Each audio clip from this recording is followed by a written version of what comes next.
বিসমিল্লাহির রহমানির রহিম। আসসালামু আলাইকুম। কেমন আছেন সবাই?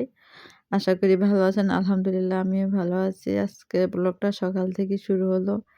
এই যে আমার ছোট আন্টি দেখতেছেন ব্রাশ করতেছে সকালবেলা উঠেই। আর এখন প্রচণ্ড রোদ। আল্লাহ! রোদের মেঘ ভাঙ্গা রোদ। খবরে দেখা যায় বা শুনি যে সব জেলায় বৃষ্টি হচ্ছে, কিন্তু আমাদের ভোলা জেলায় এখনো রহমতের বৃষ্টি দেখলাম না। জানি না আল্লাহ কবে দেয়। আর এদিকে হলো আমার ছোট আন্টি ঝালমুড়ি খাইতেছে। সে গতকাল গরুর মাংস রান্না করছিল, সে ঝোল ছিল। সে ঝোল দিয়ে মুড়ি মাখিয়ে খায়। এই জিনিসটা আমারও পছন্দ। তবে আমার আর আজকে খাওয়া হবে না, কারণ আমি ৬ রোজা রাখছি।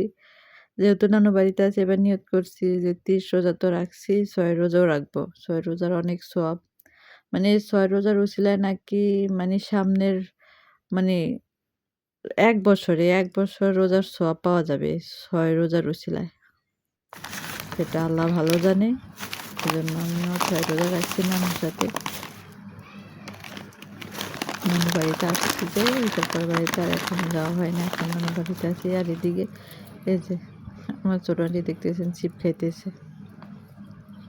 হয় আবার বাচ্চা পোলা বানার মতো, বড় হলে কিছু ছোট তো চিপস যাই হোক না কেন খাওয়ার পছন্দ হচ্ছে, খা, আমি রোজা তুই খা, বেশি করে খা। সে খাইতেছে।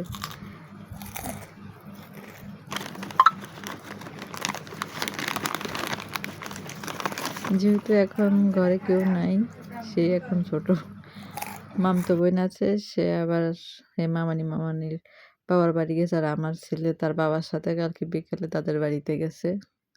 আর এদিকে নানু শলা, ওই যে নারকেল গাছের পাতার শলা, এটা ঝাড়ু বানানো হয়।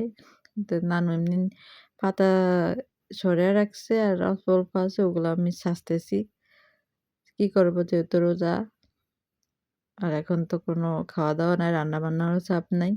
তাই আমি বলতেছি যে আমি একটু তোমারে হেল্প করে দেই, একটু কাজে সাহায্য মানে একটু আগাইয়া দেই আর কি। নানু বলতেছে আস্তে আস্তে কর, আগুন কাইটটা যাইব। বটি দিয়ে করতেছি। আর নানু আবার হালকা পাতলা, নানু বলতেছে ৬ রোজা দেখে কি হয়েছে, বুট মুড়ি কি খাওয়া যাবে না? আমি কই তুই করো।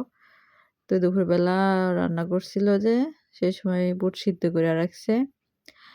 বুট ভাজবে আর পেঁয়াজু করবে আর কি। তো সবাই লাইক কমেন্ট করবেন, সাবস্ক্রাইব করবেন, যেহেতু আমার নতুন চ্যানেল। সবাই সাপোর্ট করবেন, সবাই পাশে থাকবেন। আমিও সবার পাশে থাকবো।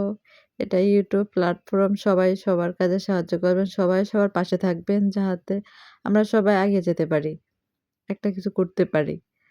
সবাই সবার পাশে থাকবেন, সাপোর্ট করবেন, এই কামনা। এখানে সবাই কিছু না কিছু আশায় আসে। ইউটিউব প্ল্যাটফর্ম অনেক বড় একটা জিনিস। সবাই সবার সহযোগিতা করবেন, ভালো থাকবেন, নামাজ পড়বেন, সবার জন্য দোয়া করবেন। আর ফিলিস্তিনের মা বোনদের জন্য সবাই দোয়া করবেন। এই রোজা রেখে আমিও দোয়া করি আল্লাহ তাদেরকে যত দ্রুত সম্ভব মুক্ত করুক, ভালো রাখুক আর কি। ওকে, আল্লাহ হাফেজ।